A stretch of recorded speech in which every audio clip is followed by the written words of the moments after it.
Hey guys, so welcome to another episode. Today what we're going to be talking about is facts and opinions. So what is a fact, what is an opinion, and explaining the importance and the difference between the two. And so the reason why we want to talk about it today is because, just given our social and political climate, there are a lot of facts and opinions being thrown around. And I think Allie and I felt that it was important to differentiate between the two because it's piggybacking off of our previous episodes talking about emotional triggers and patterns, and it's interesting because it all ties together.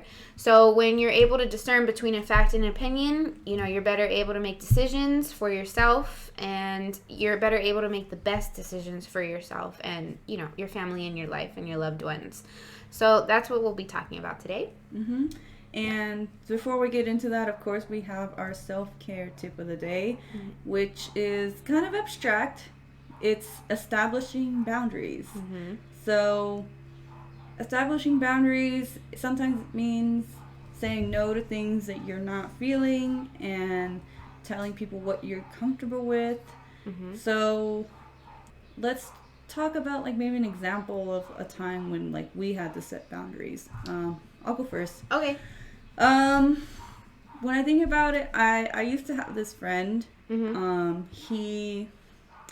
He would always tell me oh, you're my best friend. I don't know what I'd do without you. And he knew that I was kind of a loner and I didn't really have anybody. Mm-hmm. And he would always say oh, you know what, Allie, it's fine. One of these days I'm going to find a cool group of people. And if I do, I'll introduce you to them and we'll all be friends. Mm-hmm. And I'm oh yeah, that's really nice of you. Thank you. So eventually he did find this group of people, and I brought up, I'm oh, when am I gonna meet them? They sound cool. Mm-hmm. And then he'd always yeah, I'm just trying to warm up to them and see what's going on. But I just noticed it suddenly became where he would only call me and talk to me when the other people weren't available. Aw, that's mean. And he would just he would still tell me oh, you're my best friend, and it just wasn't, the actions weren't lining up with what he was saying. Oh, that's a big one. So it hurt me more because he's the one who offered this. I'm not the one who went out and told him oh, please introduce me to people, right. I'm a lonely person.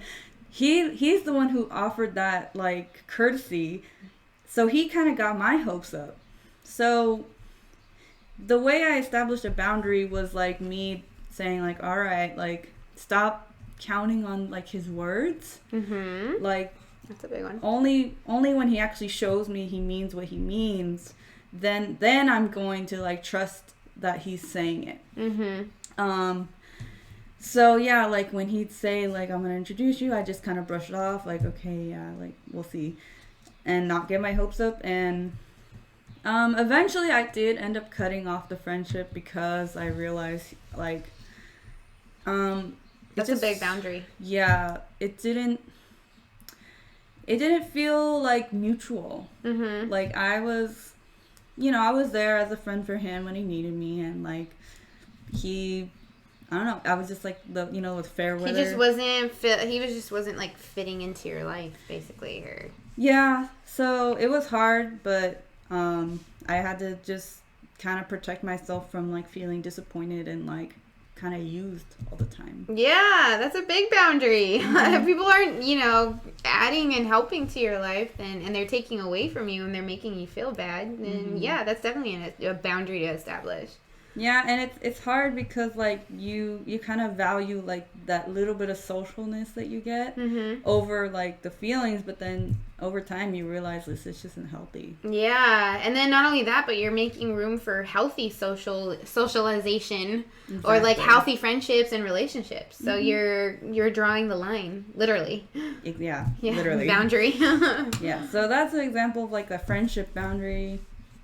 Did you have any stories? Yeah, so one of the things I've been learning this year has been boundaries. Mm-hmm. Boundaries are physical, verbal, I think emotional, and there was one more that I forget. But a lot of the ones that I use, well, the big one that I use would be a physical boundary. So if I was around people that I didn't like, or that, I just was getting a bad vibe from, and usually it's because they were gossiping and they were talking about people, and that's all that they were talking about. And I was just like, ugh, I'm over this.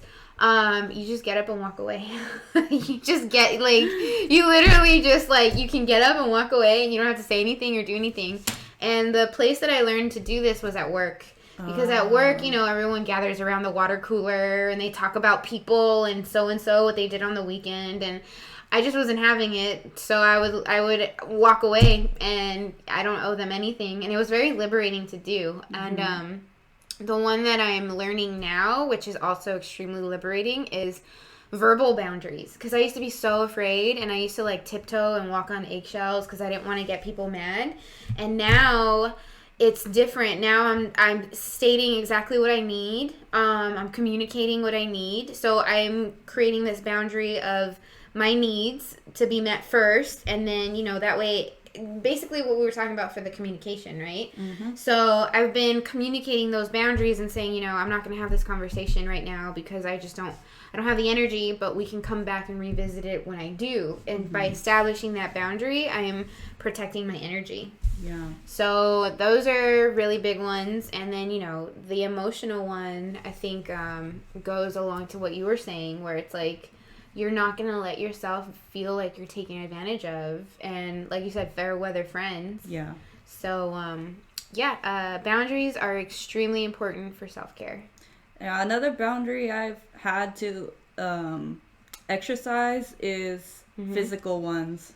Because my partner has friends that are very huggy. Uh-huh. And I'm just not into that. I don't want to hug someone that I've only just met. Yeah, I don't know you. Yeah, it goes with kids, too. Mm-hmm.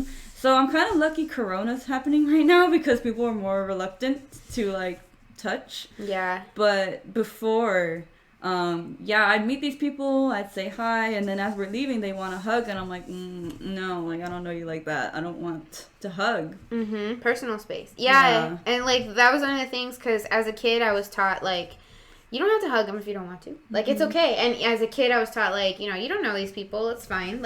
If you don't want to hug them, don't hug them. So, as an adult, it still matters. Yeah. Because for kids, they think, they're cute, so, they want to... And they won't say anything, and you just want to invade their personal space. But they're humans. They don't, if they don't want to be touched or hugged or anything, you got to respect that. Yeah. Just real quick, I saw this teacher once that had an elementary school class. And at the beginning of the day, she wanted to say, hi to them. Mm-hmm. And so she posted this thing on the wall that, they could touch, and that would determine, what kind of greeting they wanted. Mm-hmm. So it was kind of different levels of, physical interaction. Mm. So the first one's, pretty much no interaction. They would just do a little dance right next to each other, and then they go in the class. The second one was just, a high five. Uh-huh. And then, the third one was, a full-on hug. Uh-huh. So they could choose, what kind of interaction they wanted with that teacher that day before they go into the class. So I'm like, that's pretty good because, it establishes boundaries. They can choose, what they're in the mood for instead of just, high-fiving every kid or, hugging every kid. Mm-hmm. They want their affection and attention in different ways. That's pretty good. Yeah.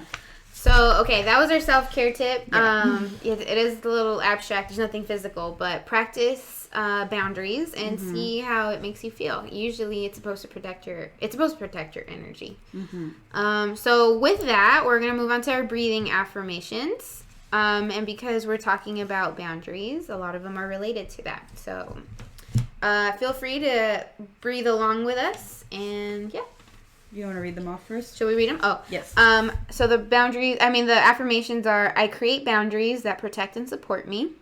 I honor myself by honoring my boundaries. It is safe to say no. And I express myself with true ease. I express my true self with ease. I express my true self with ease. Yes. All right. So, yes, please feel free to take a moment right now and get a few nice breaths in and some affirmations. Okay. Ready? Yes.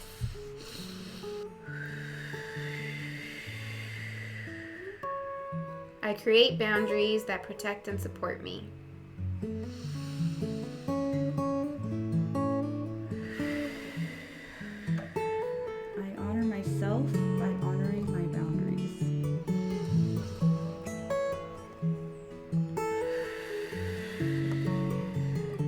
It is safe to say no.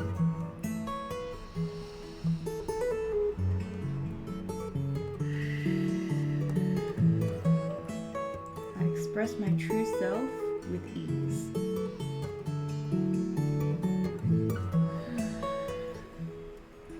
I think I peaked, but yeah. It's fine. That always makes me feel better. Yeah. Okay, so yeah, okay. So today's topic is about facts and opinions and the difference. So we're gonna start by kind of challenging ourselves here and trying to define what does it mean, and then we'll go look up what it actually means. So what does fact mean, like without looking up? What is your definition of a fact? My definition of a fact would be something occurring that there's proof and evidence of. So yeah, that would be mine. Mine's kind of similar. It's like a statement that can be proven. It can be proven with evidence and I was gonna say fact with evidence. A fact can be proven with facts. Yeah. Yes. I agree with you. So an example is like when you mix yellow and blue, you get green. Yeah. That's a fact. Or an example is that I am wearing a sweater. This is a sweater. Yeah. That is fact.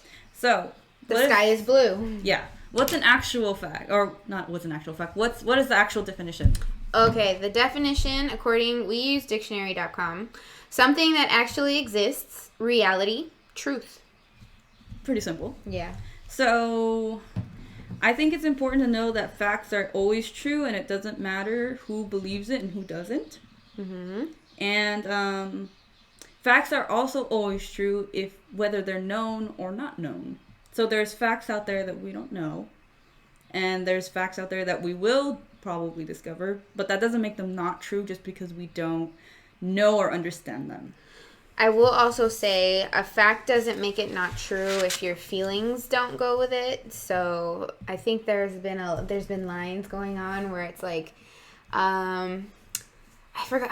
You could choose your own feelings, but not your own facts, or something. Something like that. Yeah. So if the sky is blue, even if that makes you angry, then it still doesn't change the fact that the sky is blue. Yeah, it doesn't matter if everyone decided one day like gravity's not real. Gravity's not real. Yes, You're not gonna all start floating, and it's not gonna exist anymore. And that's a good thing, because just because a lot of people are saying that a fact is not true, but it's a proven fact, doesn't make it untrue. Does that make sense? Like, just like what you said, like gravity is not real or the sky is green. Just because everyone's saying the sky is green, it's not gonna just turn green. It's not just gonna turn green. It's still blue. Yeah. They exist independent of human knowledge, human feelings, and human beliefs. Facts don't really have anything to do with humans. They exist in the world. They just are. Mm-hmm. And I think it's important to say that there's no such thing as like a good or a bad fact. Mm-hmm. It's just a fact. So it would be objective, right? Yes. Because objective, it's regardless of feelings, or it's a fact. Mm-hmm. So when is it important to use facts? I would say it's important to use facts when you're buying a car. Yeah. Right. The car facts. The car facts, yeah. It's important to use facts when you're buying a car, because you check the odometer to see how much mileage you have on it. Mm-hmm. The higher the mileage, you can infer. Now going back into opinion, you can infer that it's had higher wear and tear than less mileage. Facts would be looking under the hood. Yep. Looking at the visibility of the engine. Yeah. Facts would be how much it's costing. Yep. So it's going for $50,000 or however. And your opinion would be like if that's too high. If that's too high or too low, based on your budget, which again is a fact, right? Mm-hmm. You can only spend that much. Mm-hmm. So we're already, before we even get into the opinions, we're already looking at the correlation between fact and opinion. Yep. But I would say that's an extremely important decision. Medical advice, too. That's an extremely important decision. You want to look at the fact, but I would say that's a little more sensitive, but that one just comes to mind. Mm-hmm. Mm-hmm. So yeah, important decisions, right? Important decisions. You need facts to feel sound in your decisions. Yes. Yes. And also, when you're investigating something, I would say. Yes. Yes. 100%. So, like, if you have, like, a question about something you don't understand, go look at the facts. Yes. So when you're investigating and you are looking at the facts, there's a lot of times when people can come up with allegations to something. Oh, yeah. It could be any time, in anything. But just because someone alleges something doesn't make it true. And that's why people have investigations. Yeah. To gather the facts. I would say another thing, too, troubleshooting. In my job, I work with machines and a lot of mechanics. So my gathering the facts, if something's broken, I have to know how to fix it, right? But in order to fix it, I have to know exactly what's broken. Yeah. So I have to one of the things is gathering the facts. Okay, It doesn't turn on when it's supposed to. There's this green light blinking instead of a red light blinking, so that's telling me something. Mm-hmm. So in these facts, I'm able to gather and create a solution with it. Yeah, so you get the facts, and then, like, all together they kind of make a correlation, and then you can develop, like, a hypothesis. And yeah, that's when it's important to get facts and look at these facts objectively. Yes. Like, without any kind of lens on it. Because imagine if, like, a detective for a, like, criminal case, like, they saw a fact and then immediately it was suspicious. Yeah. When it could be innocent. Yeah. So that's why it's important for them to, like, not put their own skew on it. That goes true with, like, my troubleshooting stuff. So going back to, the lights turning green instead of blinking red. If I put my own spin on it prematurely, like, oh, the light's turning green because that means it needs a new battery supply or something. I don't really know that yet just by looking at, like, the blinking green light. It could be a symptom.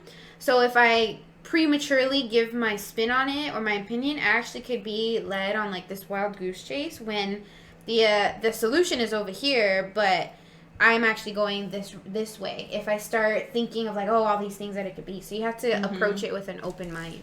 Yeah, and you could be, like, totally justified to think that because maybe the last time you saw that light, it was the battery. Yeah. But like you said, it could just be a symptom of multiple things. So if you don't check, you could end up doing the wrong thing. Yeah, which is not bad, but it just causes you to go in a longer or bigger circle than what you needed.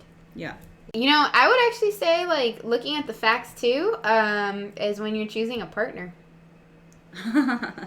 Because when you're choosing a partner that you, like, want to marry or you have this, like, contract with, because let's just be honest here, when you get married you do sign a contract. You want to look at their credit score, you want to look at their past, like, behavior. Facts are, so going back to patterns of a person can say something and do something completely different. Like I just said earlier. Yeah, they can say something and they can do something completely different than what they're saying.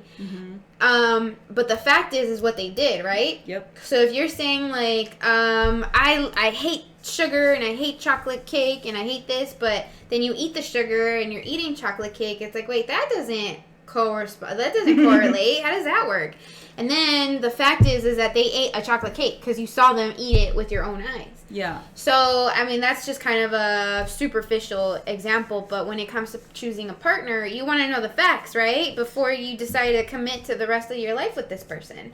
So the fact is how they behave, what their behavior is. The fact is also what they say. Are they saying nice things? Are they being mean? Those are facts, which go along to, like, behavior. And then, like I said, their credit score. Do they spend too much money? Are they always broke? Do they, I don't know, do they treat people nicely? Like, when you're at restaurants or you're in the elevator or something, the concierge. Those are all facts. And then you gather that information and see if that's the best choice for you in your life. So that's important. It was like you're saying, like, you have to love them for the reality. Yes, the reality, not the like potential. Not your potential, and not even this image you have of them in your head. You have to look objectively at who they are being right in front of you. Right, objectively. And it's the same thing with boundaries, right? Yep. So in choosing a partner, let's say just exactly what you said, where you have to look at them objectively with who they are in front of you. That friend, you were looking at him objectively, and you're like, you know what, he's not a good fit for me. So I need to create a separation between me and him. So that's looking at facts. You know, so I would say that's important even with relationships. Yeah, definitely. So what's an opinion then? Okay, so I think an opinion is more subjective. It doesn't necessarily have to be based in facts. So an opinion could be like, I think this sparkly case is pretty. And other people could hate sparkles. And their opinion is, no, that's an ugly case. Yeah, that's gross. Ew. Yeah. So the fact is this is a sparkly case. And the fact is that this is a phone. But the opinion of the aesthetics of this can change between person and person. Yeah. I think my opinion's similar. My opinion about what an opinion is. Yeah. I think it's a statement based on feelings or like a personal evaluation of what you see. Like you're kind of like it's through your own lens. Ah, that's a good one. Yeah. So let me check what the actual meaning of it, according to dictionary.com. It says a belief or judgment that rests on grounds insufficient to produce complete certainty. Wow, that's really specific. Yeah, I mean definitions, right? Yeah. Rests on grounds insufficient to produce complete certainty. Yeah, I mean, who's to say that this is an actual ugly phone case or not? Like, you know, we talk about standards of beauty all the time, but what is it? Beauty is in the eye of the beholder. So how can you prove that? Yeah. It also says a personal view, attitude, or appraisal. So that's a good one. Same thing. A personal view, yeah. Personal view, attitude, or appraisal. So, just like facts, I think opinions are also kind of independent of if something is true or not. Yes. So it doesn't matter what if the thing that someone believes is factual or not. It's based on their personal perspective. So when is it more important to focus on like opinions?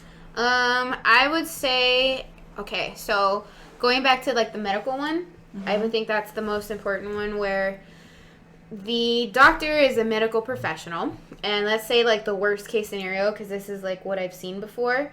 You know, the doctors, you hear of these stories where the doctor tells you have 6 months to live, you have 7 months to live, and that's him looking at the scans and looking at the condition of your body, and then he makes like a assessment out of it, and he tells you this. I would say that's his opinion based on like what he said. The fact is that yeah, you got really bad MRI scans or whatever, and you have these levels. But in his opinion, based on looking at these facts, is that you have 6 months to live. And the opinion would be important because you always hear people say, "Oh, let's get a second opinion," you know, because it's like, no, this is like my life. Sure. Yeah, and not only that, but other opinions could be that. It could be your own personal opinion where it's like, you know what, I hear what you're saying, Doc, but I'm going to figure out how to fight this, or I'm going to figure out how to, you know, we're going to figure something out. And in these stories, you do see people healing, you know. Yeah. There's a lot of these stories where it's like, you know, they're told that they only have a certain amount of time to live, and they're like, no, I'm not accepting that, and they figure something out, and they, you know, they've been alive for many, many years. Yeah, and I would even say the doctor will look at it through the lens that he's more experienced with too. He or she is more experienced with, because let's say it's something as small, or not as small, as just basic as a headache.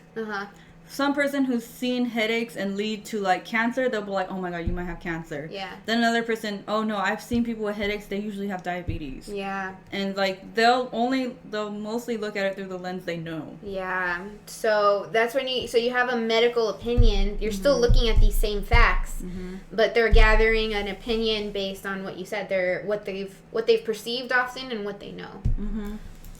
Yeah. Yeah, so actually, when you were talking about those stories where people end up living, I was kind of one of those people.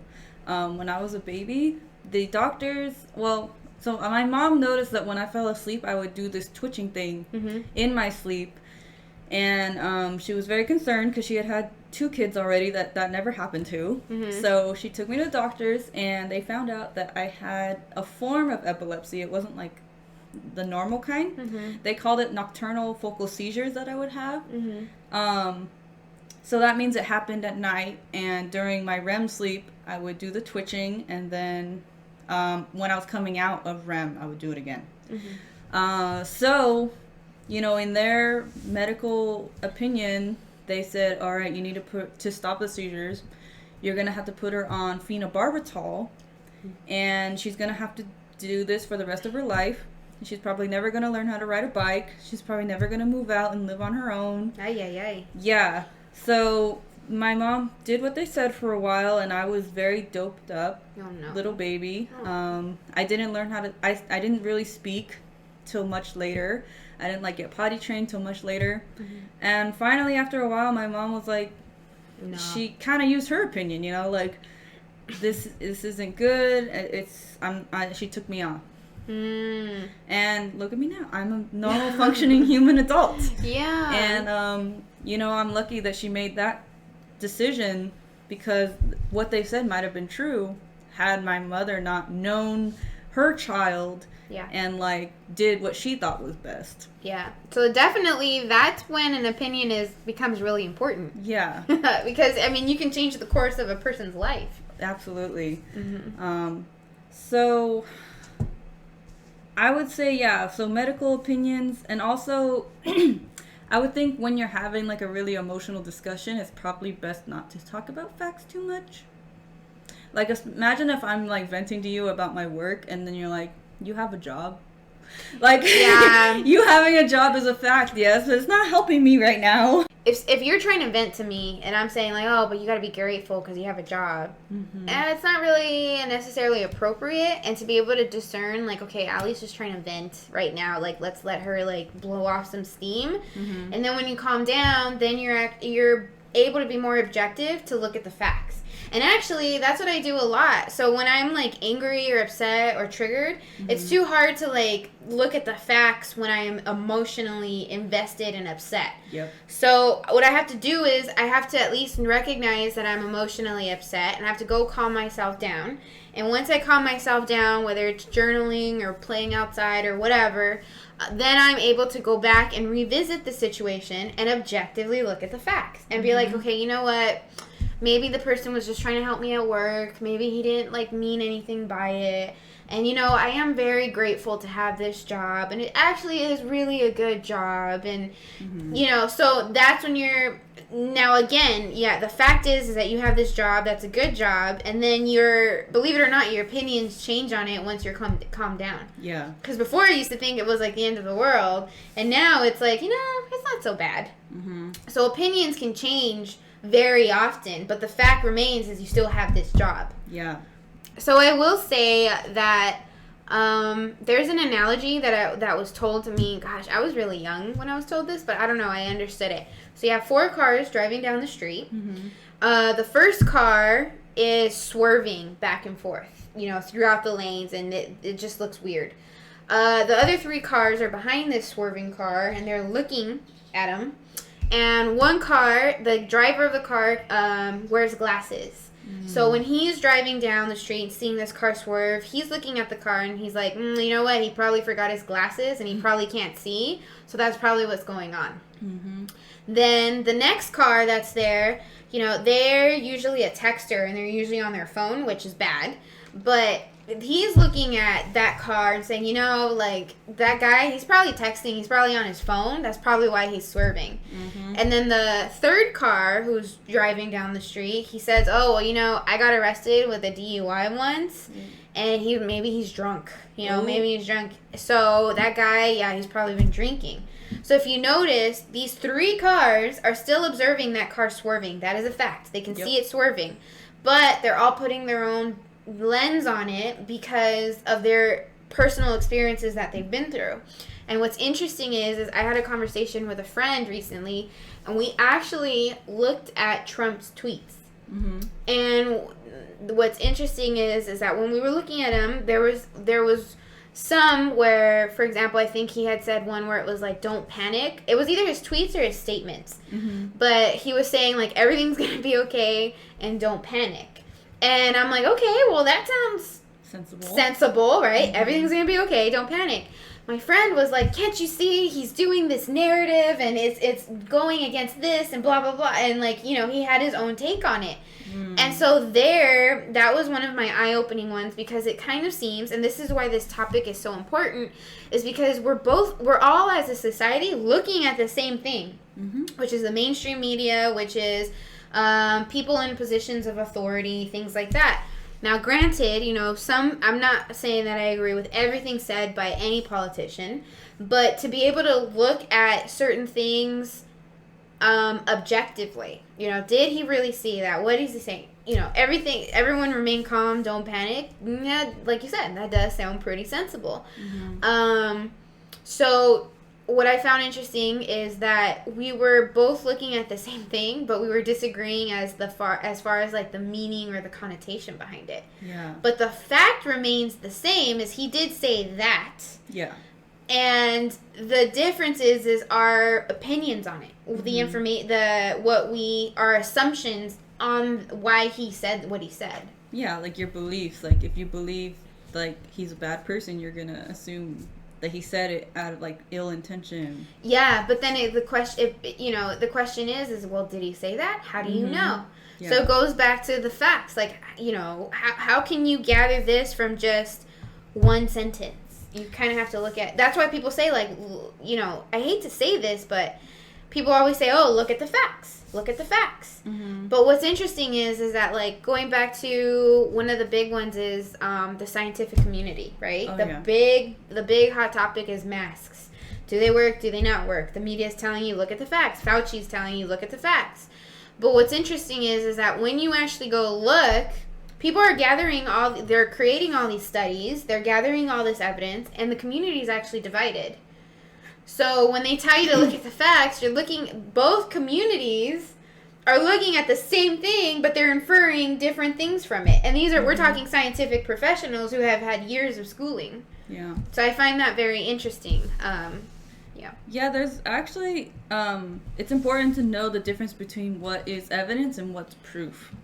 Oh, okay. Because evidence are just things that point you towards what the fact could be. Ah, that's so.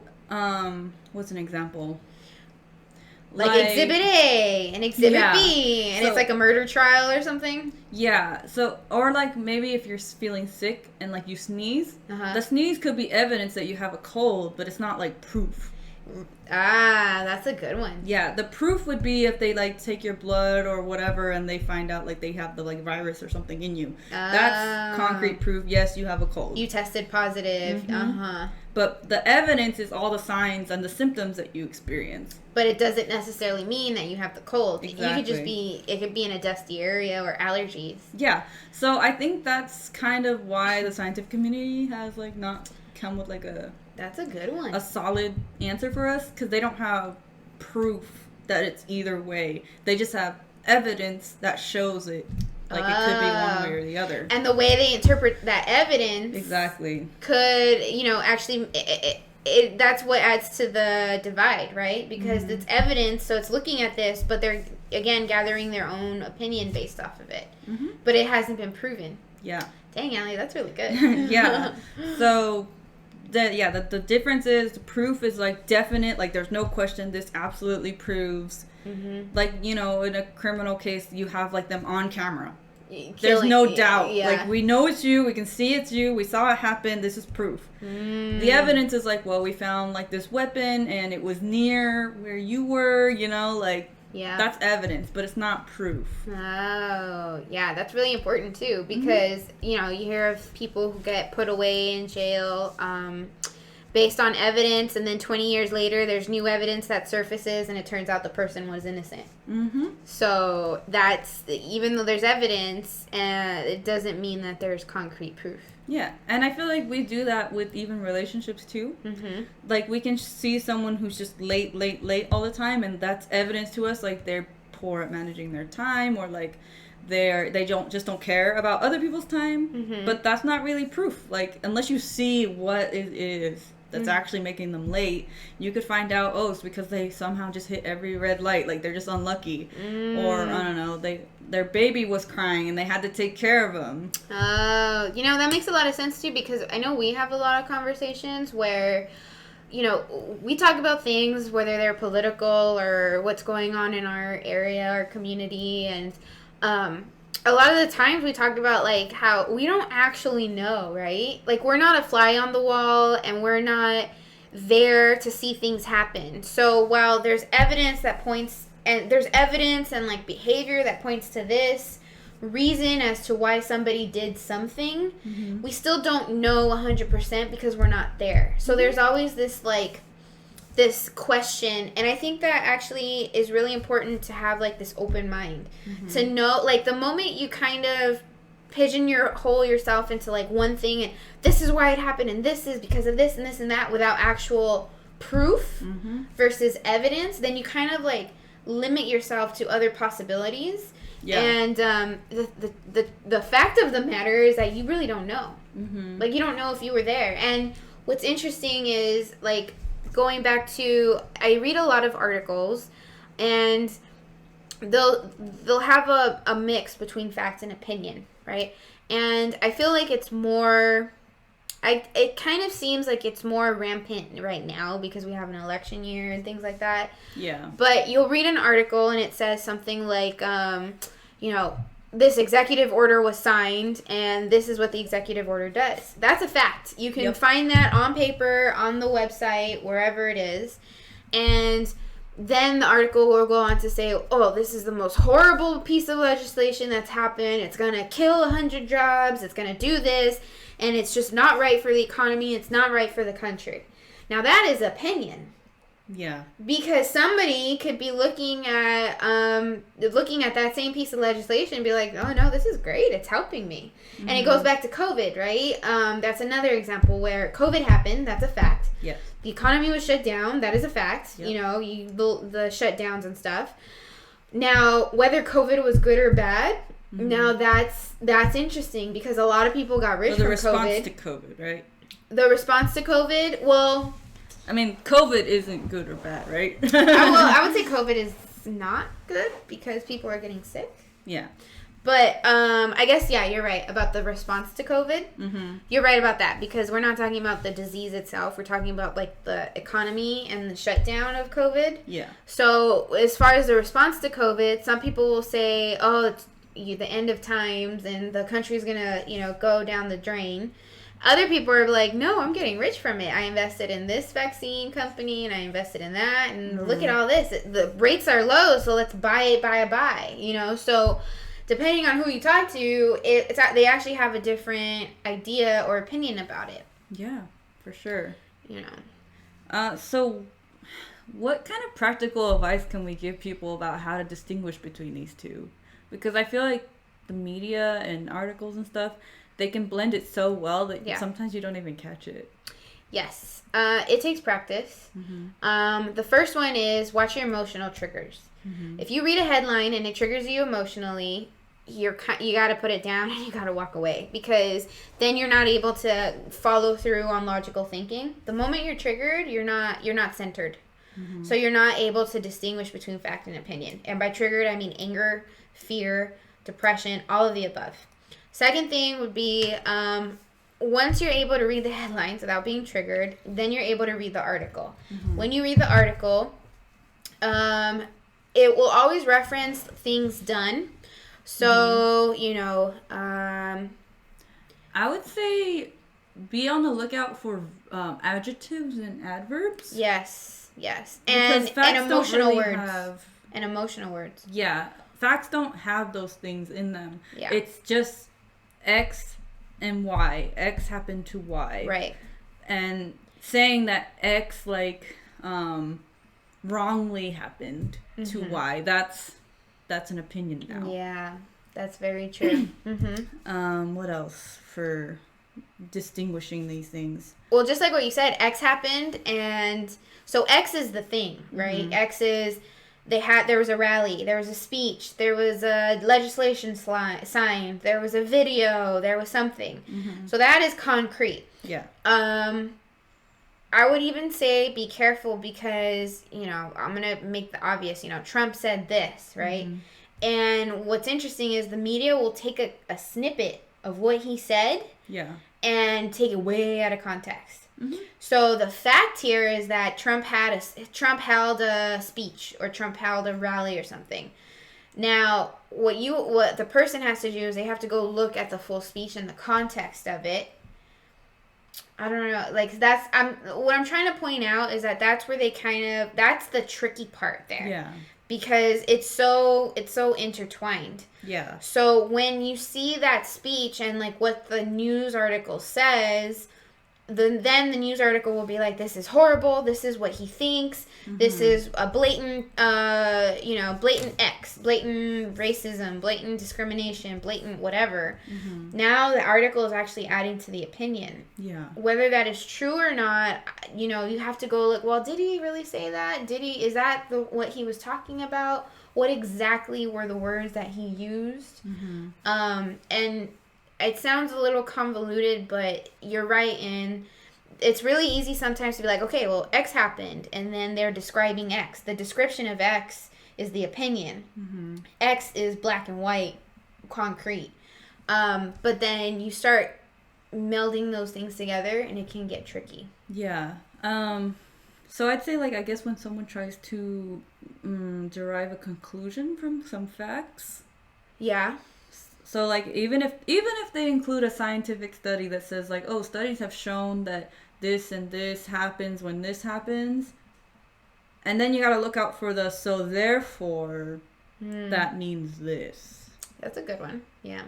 Because I think that's like their interpretation.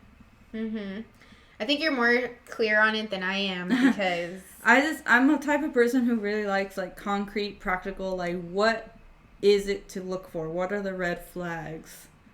So, like... I would say a big red flag is emotional words. So it's blatant, horrible, disgusting, disturbing, wrong.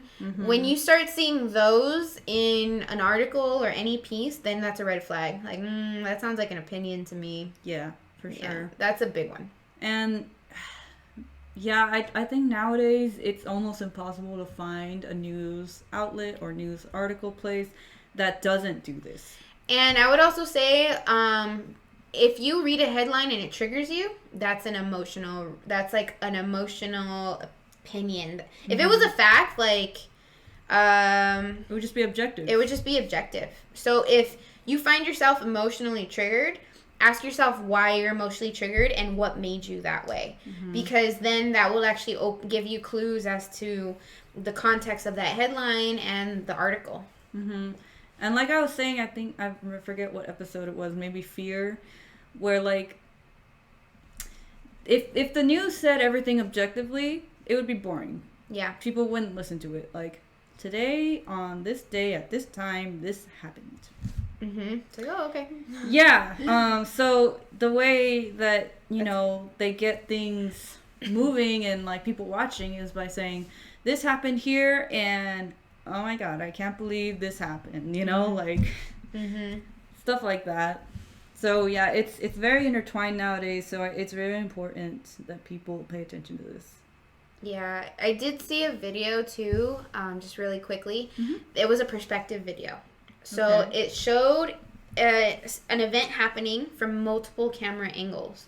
So from one angle, you saw it was a person walking down the street. The person walking down the street, there's a corner, right? So you turn the corner and then you're walking down. On one angle was at the corner, and what you see is you see a man running towards the person walking down the street. And you're like, oh shoot, he's running towards them. The other camera angle was from the person who was walking down the street, and he's seeing a man running towards him.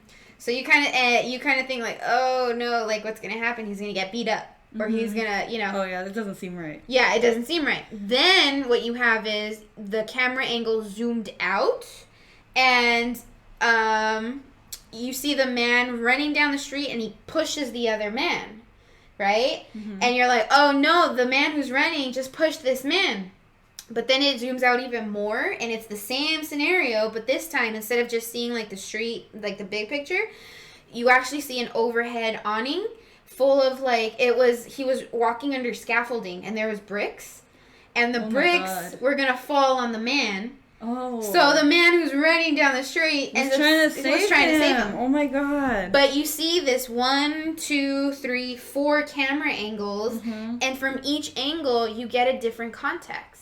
So it's not until you zoom out and you look at the big picture you realize, no, this man wasn't going to get robbed. This man wasn't trying to look for a fight. He was actually trying to save this person's life. Oh my god. So when you look at media, when you look at clips, when you look at articles, when you look at newscasters talking about stuff, you don't really know the whole story. Yeah, there are those cameras that are zoomed in. Right. They're not the big picture camera. They're not the big picture camera. So it's in order to evaluate it, that's when you, like, gather the facts. Like, okay, I see this small picture, but why was the man running? What's the backstory? What's the bigger picture?